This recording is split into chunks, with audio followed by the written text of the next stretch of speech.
This is much the greatest thing we have ever attempted. You are about to embark upon the Great Crusade. Your task will not be an easy one. I was in yellow, but I was scared. I was scared to death.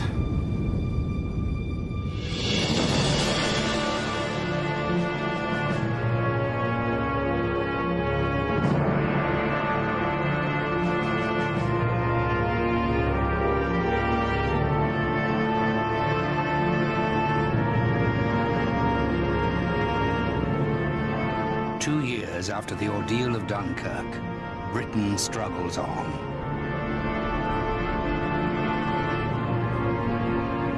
Despite the support of American industry and resources, there is little optimism from the battlefields. The disaster of the fall of Singapore in February 1942 and the surrender of Tobruk in June bring the darkest days of the Second World War.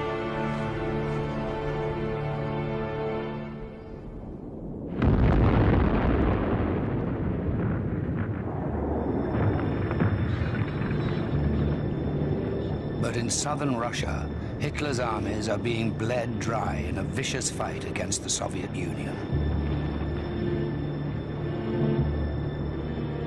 As 1942 wears on, the German advance in the east slows. The diary of an infantry officer. It's terrible here. Russians resisting hard. They're getting reinforcements all the time. One of our companies wouldn't fight. Very shameful. Every single one of us is tense. By February 1943, the once invincible German army will be defeated at the Great Battle of Stalingrad. Allied confidence grows. Then, at long last, a victory for Britain and America in North Africa.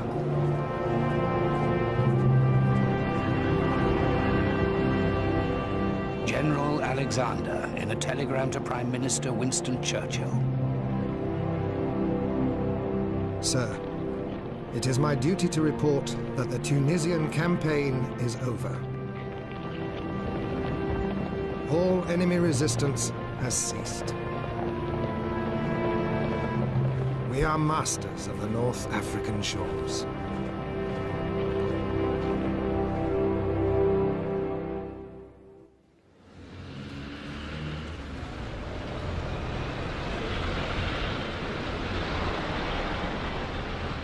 At home, a new mood of confidence galvanizes the nation.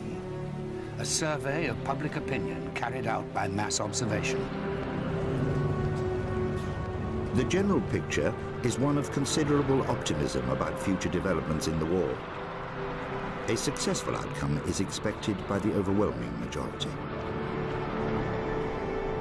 Housewife Margaret Compton. The outcry for a second front in Europe grows and grows. There are meetings about it in Trafalgar Square, speeches all over the country. Strike in the West. Start a second front now. But the government reveals nothing of its plans.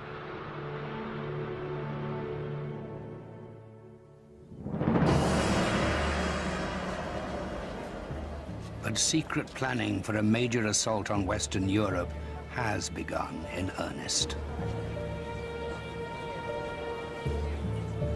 Throughout 1943, the Allied leaders meet in a series of conferences to plan the route to victory.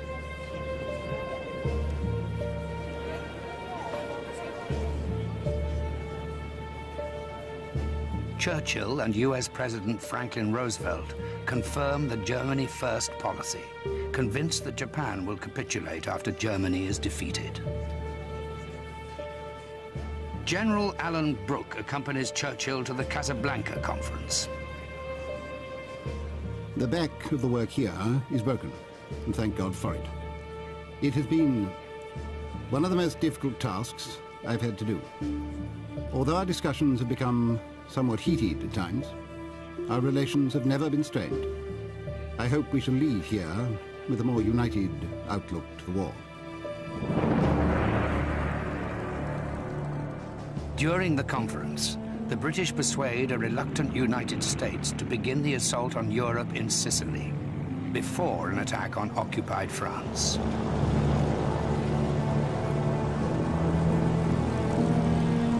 Churchill's strategy to strike at what he calls Hitler's soft underbelly in Italy postpones the invasion of France for almost a year.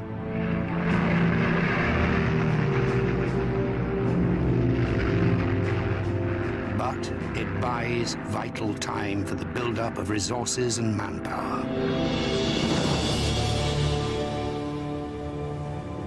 In July 1943, British and American troops successfully land in Sicily.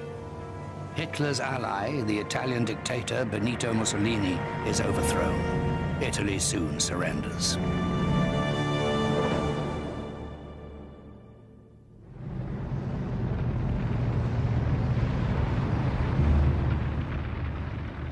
Churchill and Roosevelt now turn their attention to preparing for a massive invasion of France within a year. A report of the Combined Chiefs of Staff Quebec Conference, August 1943. This operation will be the primary United States and British ground and air effort against the Axis of Europe. Following the establishment of strong Allied forces in France, operations designed to strike at the heart of Germany and to destroy her military forces will be undertaken. We have approved the outline plan for Operation Overlord.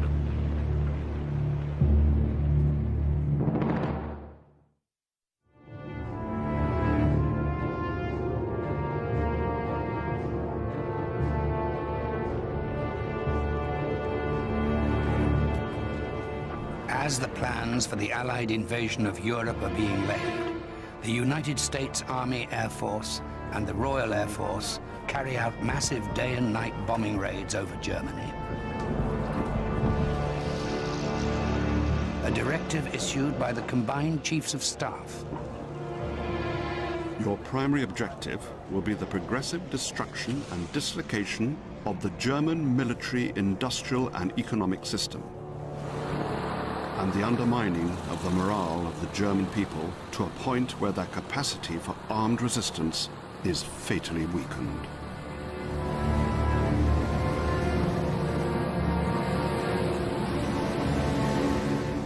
Len Hadland on night bombing duty with the RAF. Having seen my name on the battle order, I once again experienced that awful tension which comes with knowing what we might be up against. And the possibility that we might not return.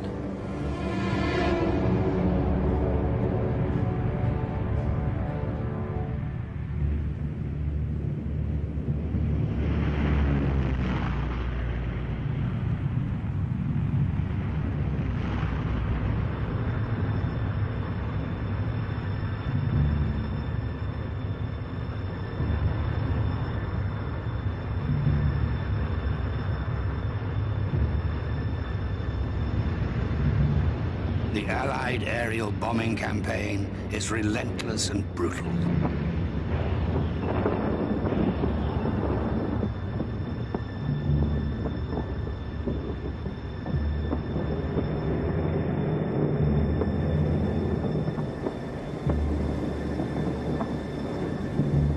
Among the British people, memories of their own horrific experiences during the Blitz evoke sympathy for German civilians from some, but none at all from others. 2 anonymous contributions to the Mass Observation Survey. They didn't think twice when they bombed us. All's fair in love and war. I feel terrible when I think of what those poor bastard women and children must be going through. I only hope that what they say is right. and all the kids have been evacuated.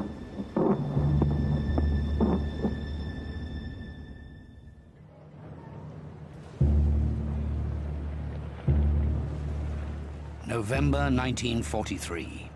Soviet leader Joseph Stalin enters strategic discussions with Churchill and Roosevelt at the Tehran Conference. U.S. General Dwight D. Eisenhower is appointed Supreme Allied Commander. The date for the Great Invasion is confirmed.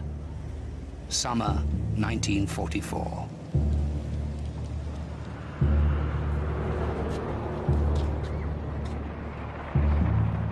Britain becomes a vast military camp in preparation for Operation Overlord. Allied troops gather from Poland, France, Canada, and the United States. The long wait begins.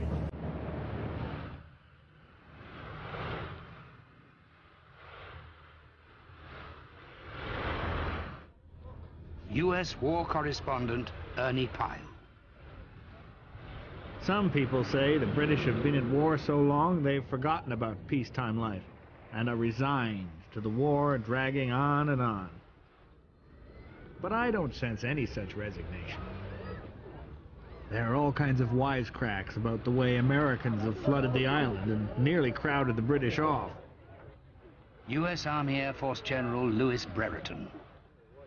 A standing joke among Americans is the British habit of saying, "You can't miss it," when giving directions. I don't know why it is, but the British simply can't give understandable directions. The presence of a huge contingent of foreign troops doesn't meet with everyone's approval. Tom Stewart. This place is full of Canadians and Americans, and the things I've witnessed have to be seen to be believed. It is a literal fact that all the girls here only think about courting, beer, and movies.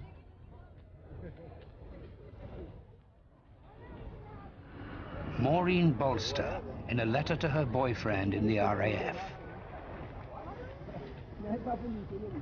Their manners were so awful. They did nothing but criticize England the whole time. I was simply bristling with patriotism.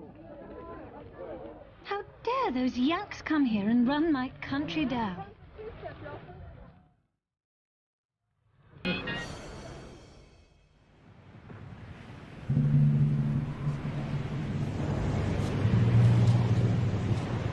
For visiting servicemen, accusations of rudeness and fraternization are the least of their worries. Rehearsals and training for an amphibious and airborne assault are endless. Fears about the real thing grow as the weeks pass. Donald Burgett of the U.S. Airborne Forces.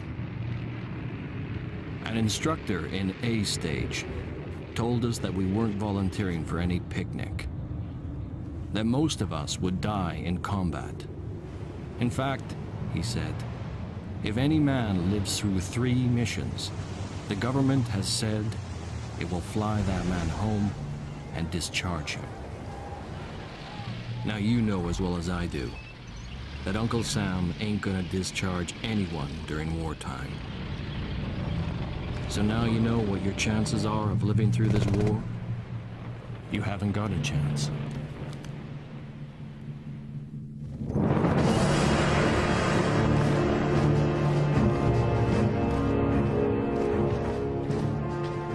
In occupied France, German troops have been enjoying the comfortable life of conquerors for almost 4 years. But for the French, the situation is unbearable. These hands in grey and black are everywhere. How sickening those colors. There is no escape from the Germans. They jostle and elbow you, these victors.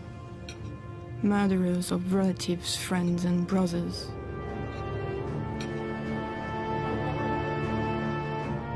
The value of freedom is not realized until it is lost.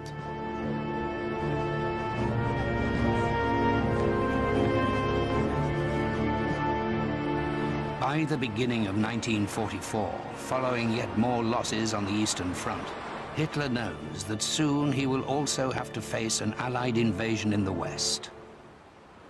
Hitler to his generals. The threat from the East remains, but an even greater danger looms in the West, the Anglo-American landing. If the enemy here succeeds in penetrating our defenses on a wide front, consequences of staggering proportions will follow. All signs point to an imminent offensive against the western front of Europe.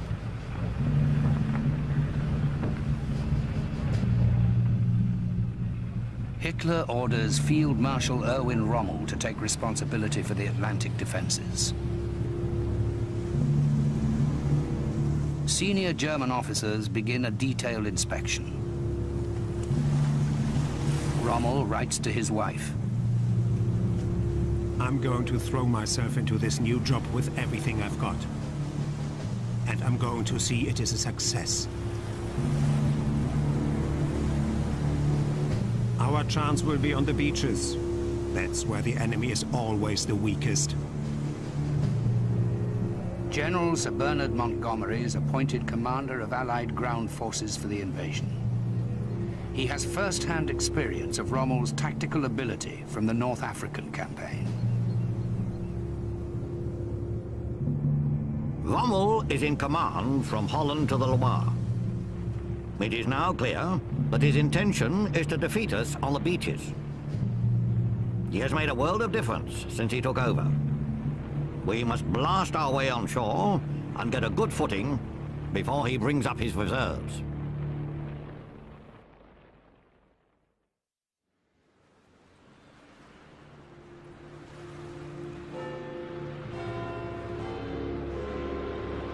While the Germans know that there will be an Allied attack, they can only guess where or when it will take place.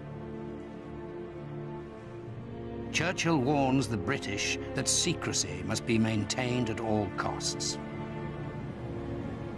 We shall require from our own people here, from Parliament, from the press, from all classes, the same cool, strong nerves, the same toughness of fiber which stood us in good stead in those days when we were all alone under the German Blitz. And here I must warn you that in order to deceive and baffle the enemy, as well as to exercise the forces, there will be many false alarms, many feints, and many dress rehearsals.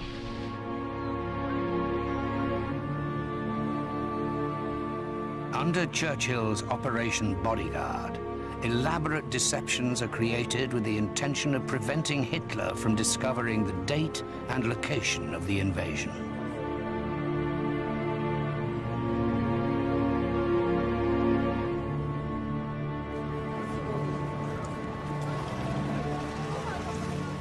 The French resistance helped to create false intelligence to keep Germany off the scent. Secrets are deliberately leaked, which suggest that the invasion will take place in the Pas-de-Calais or even Norway. The BBC French service becomes a vital means of communication across the Channel. In due course, instructions of great importance will be given to you through this channel. But it will not always be possible to give these instructions at a previously announced time. Therefore, you must get into the habit of listening at all hours. Louis Lenné, a member of the Maquis, the French resistance, June 1944. We had an old radio that kept us up to date with the situation. We heard the famous line from Paul Verlaine's poem, The Long Sobs of the Violins in Autumn, telling us of a large-scale attack within days.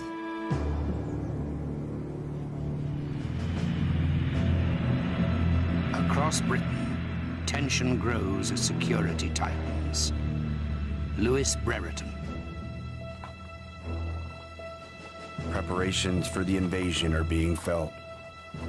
All leave has been canceled as of midnight. A strip of the English coast facing Europe is out of bounds to all travelers without official business. Counterintelligence crews are active throughout London and other centers of population to guard against violations of military security. Across the Channel, the Germans are working feverishly to strengthen the Atlantic Wall. Everyone knows the invasion is coming, but few know when.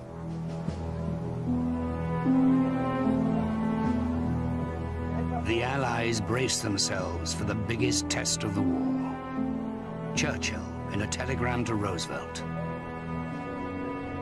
If we make serious mistakes in the campaign of 1944, we might give Hitler the chance of a startling comeback.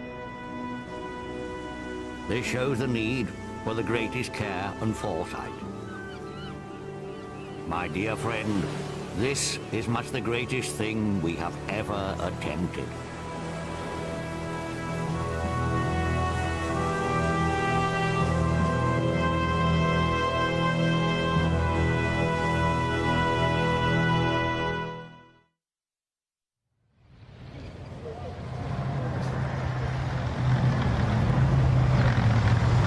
Hello, BBC.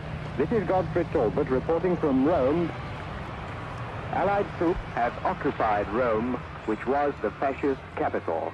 And are these people here delighted?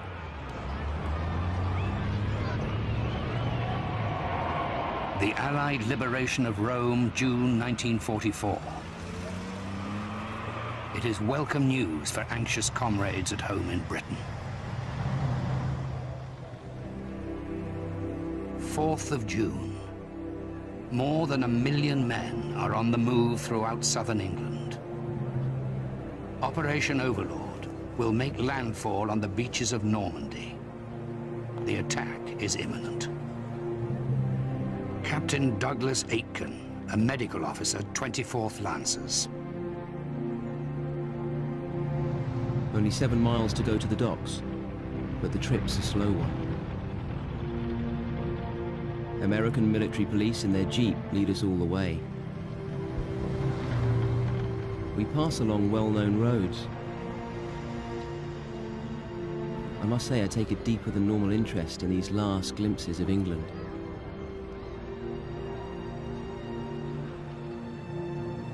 I occasionally find myself thinking foolish thoughts about not coming back, or being away for a hell of a long time.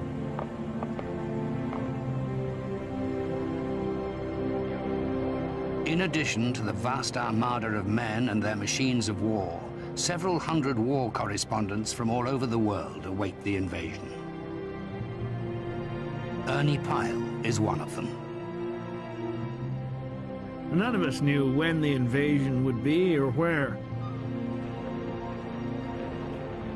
Some of the eager ones tried to pull strings to get front seats in the invasion armada. Others, with better judgment, just kept quiet and let matters take their course. Captain Smith, number 4 Commando. There was more than the usual quota of farewells banded between friends. I have never loved Britain so truly as at that moment. It was exhilarating, glorious, and heartbreaking.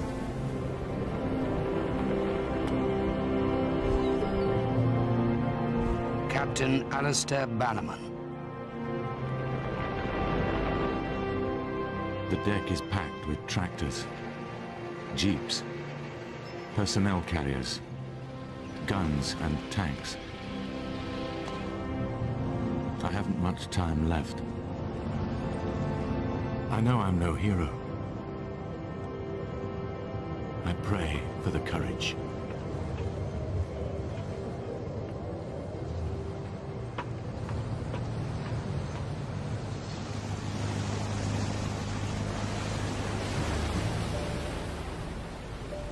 The invasion plan requires the high tides of a full moon and a clear night.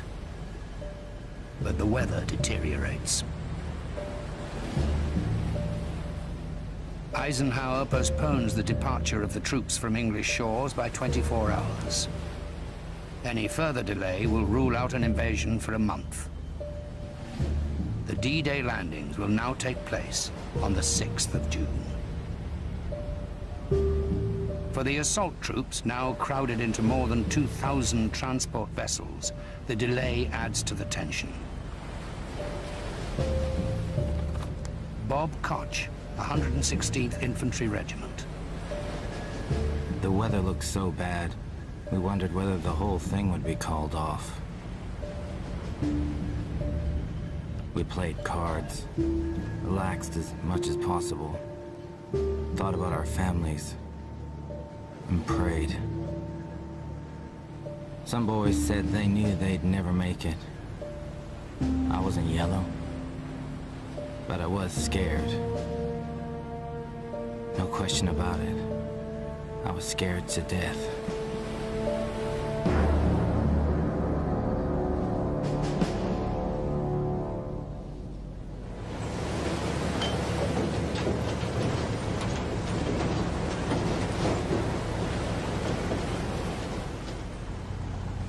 Of June, D-Day -1.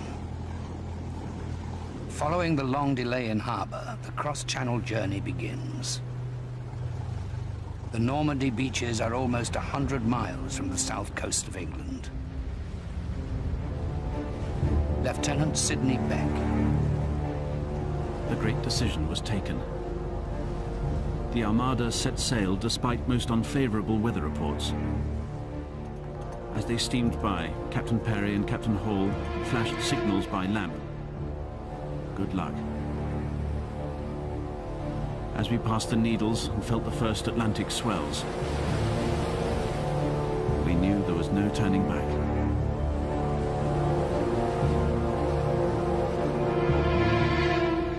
The Solent was chock-a-block with ships of all shapes and sizes, all straining at the leash, waiting for the greatest amphibious operation the world had ever seen.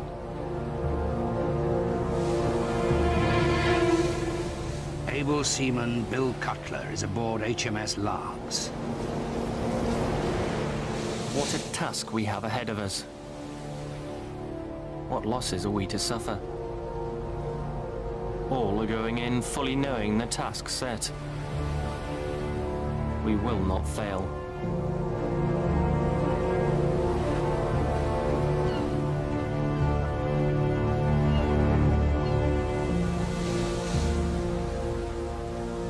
The fleet reaches its assembly point in mid-channel. The rough seas have convinced Hitler that an attack is unlikely.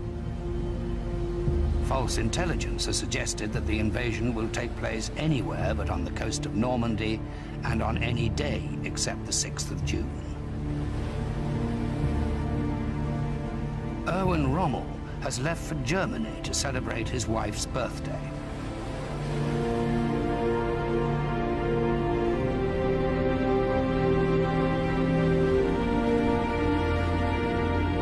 Order of the day is issued by Supreme Commander General Eisenhower.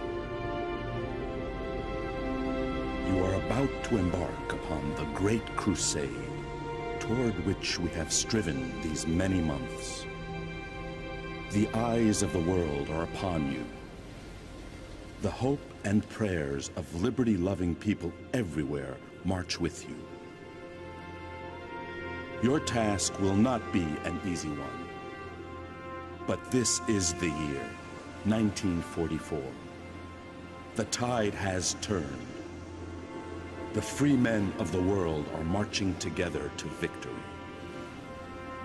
Good luck.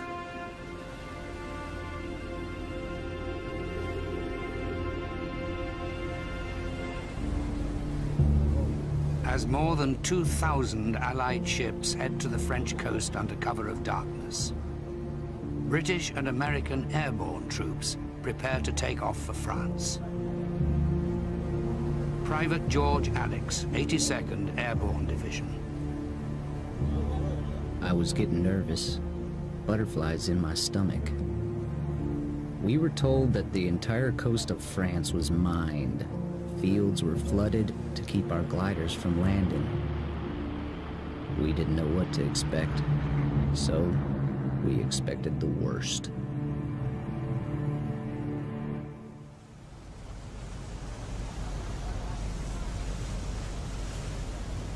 Dawn, 6th of June, D-Day.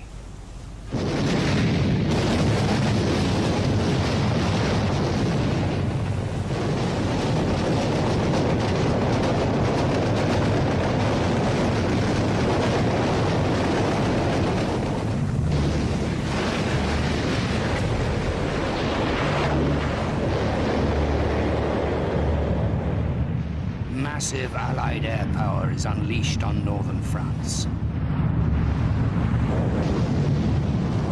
Nearly 200 ships bombard 50 miles of the Normandy coastline. Bill Cutler. Battleships, cruisers, destroyers, pounding away at the enemy beaches. Goodness knows how any living thing can stand up to such terrific battering. Lieutenant Cyrus Eidlert, USS Bayfield. It was like 1,000 4th of Julys rolled into one. The resounding blasts, terrifying. The ship shook and quivered, as if she knew what was happening.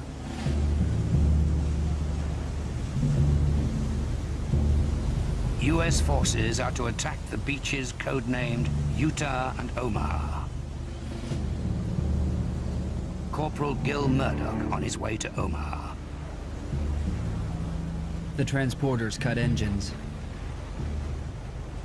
We clambered over the railings into the landing craft. Some guys were seasick. Some were arguing over little things that didn't count.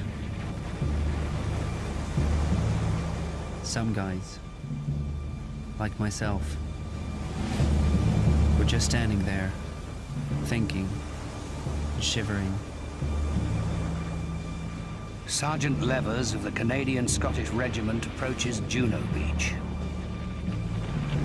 The machine gun bullets are starting to whine. The boys are keeping their heads down. Here we go.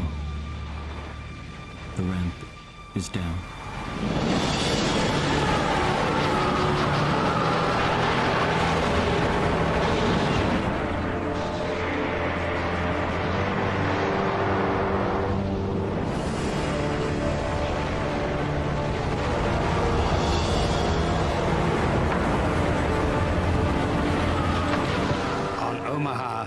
Sergeant Harry Bear. My radio man had his head blown off 3 yards from me. The beach was covered with bodies. Men with no legs, no arms. God, it was awful.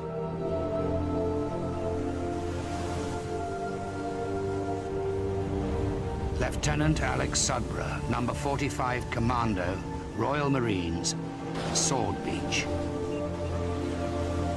I couldn't help noticing the sweet, sickly smell and the number of battle-dressed bodies surrounded by a pinkish tinge, gently floating on the tide line. Captain Jim Roberts, Omaha. There were bodies everywhere. As I went by, I heard people screaming for morphine. There wasn't a thing I could do.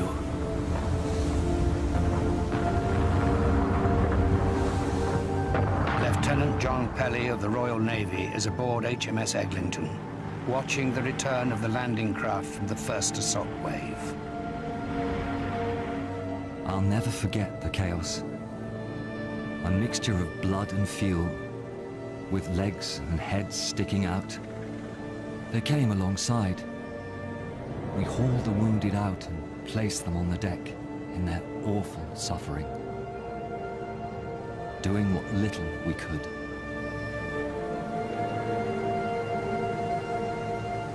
Canadian Charlie Martin. We had all joined up in 1940, had trained together, had lived together, and had just been together every day for the last 4 years. Friends who became brothers, only to lose more than half of us.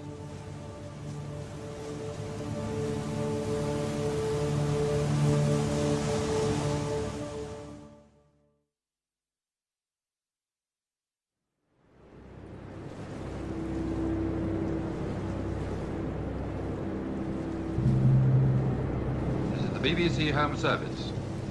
D-Day has come. Under the command of General Eisenhower, Allied naval forces, supported by strong air forces, began landing Allied armies this morning on the northern coast of France. By the end of D-Day, more than 180,000 Allied troops have secured a narrow beachhead in Normandy.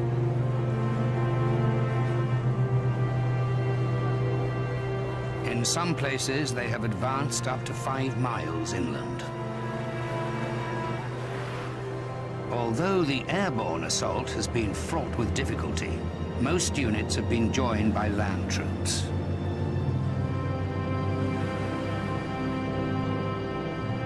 More than 2,500 Allied men, mostly Americans, have lost their lives.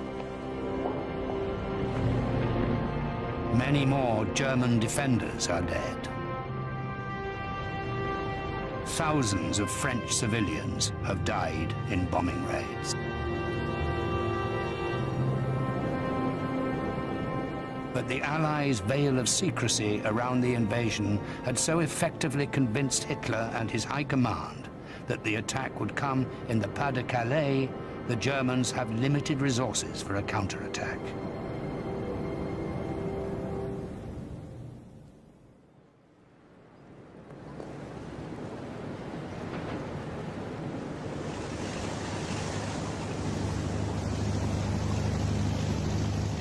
A week after the invasion, Field Marshal Sir Alan Brooke arrives in Normandy. The scene was beyond description. Everywhere was covered with ships, of all shapes and sizes. There was a sense of continuous activity. It was a wonderful moment to find myself re-entering France, almost 4 years after being thrown out. Gigantic floating harbours, mulberries, an idea initiated by Churchill himself, have been towed across the Channel. The mulberries become the vital supply point for up to 10,000 tons of material per day.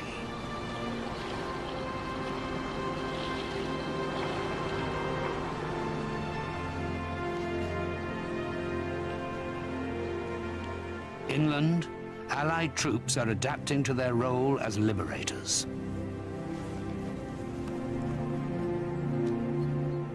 War photographer Robert Capa. We received a little book telling us how to address the natives. Bonjour, monsieur. Nous sommes les amis américains. That was for addressing the men.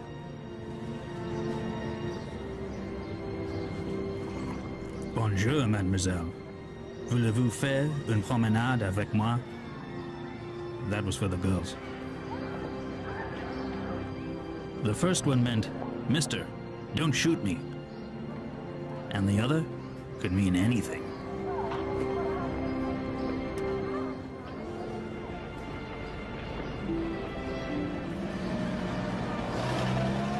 But not everyone welcomes the Allied presence. Sir Alan Brooke. The French did not seem in any way pleased to see us arrive as a victorious army to liberate France. They had been quite content as they were. We were bringing war and desolation to their country. Richard Greenwood, Royal Tank Regiment. Saw a few natives on today's journey through villages and fields.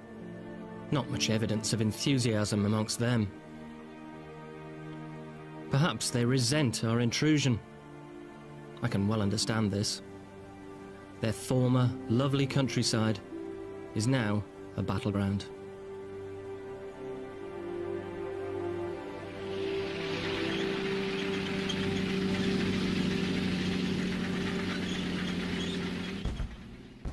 Over the coming weeks, the land battle intensifies. The German army repeatedly attempts fierce counterattacks.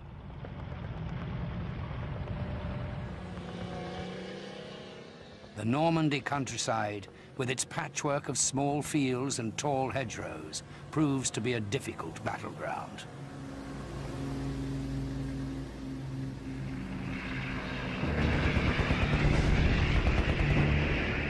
But overwhelming Allied air power is crucial in the battle.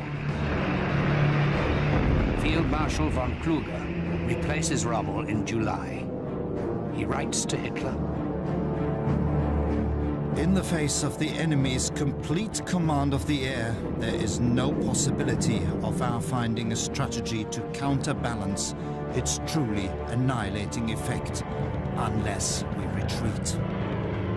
In spite of intense efforts, the moment has drawn near when this front will break."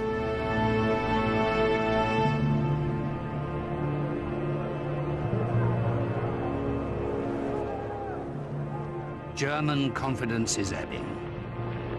Of those captured, many are young and inexperienced. Some are East Europeans forced into fighting for Hitler's cause. General Gunther Blumentritt, Chief of Staff to the Supreme Commander in the West. Our forces are being bled white. The replacement situation is impossible. We simply don't have the men to contain the pressure anymore.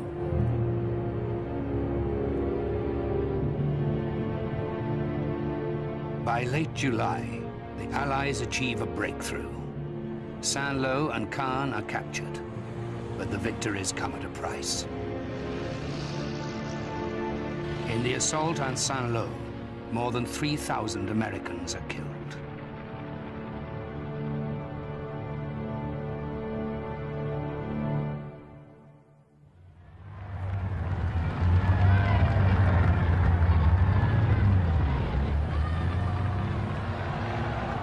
On August the 26th, Allied troops celebrate the liberation of Paris.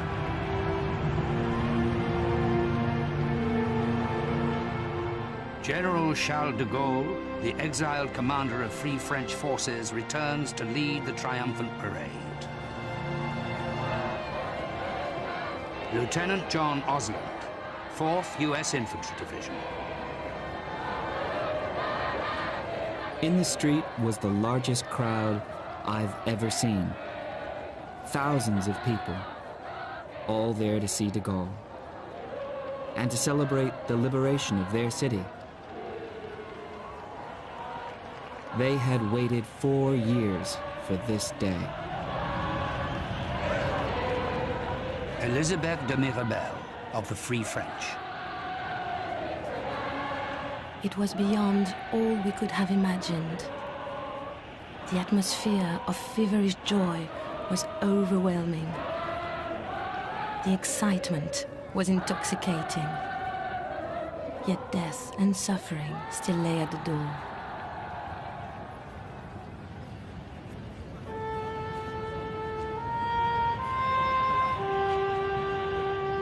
The battle for Normandy has been a long and bitter fight. Almost 500,000 Allied and German troops are dead, injured, or missing in action. Though the war is not yet over, and it will be many months before the Allies reach Berlin, the events of D-Day and the battle for Normandy are the beginning of the end for Hitler's Third Reich. From the memoirs of Ernie Pyle, killed in action by the Japanese in April 1945. His account for August 1944, Paris. One cannot help but be moved by the colossus of our invasion. It was a bold and mighty thing, one of the epics of all history. I hope that we can rejoice in victory, but humbly. The dead men would not want us to gloat.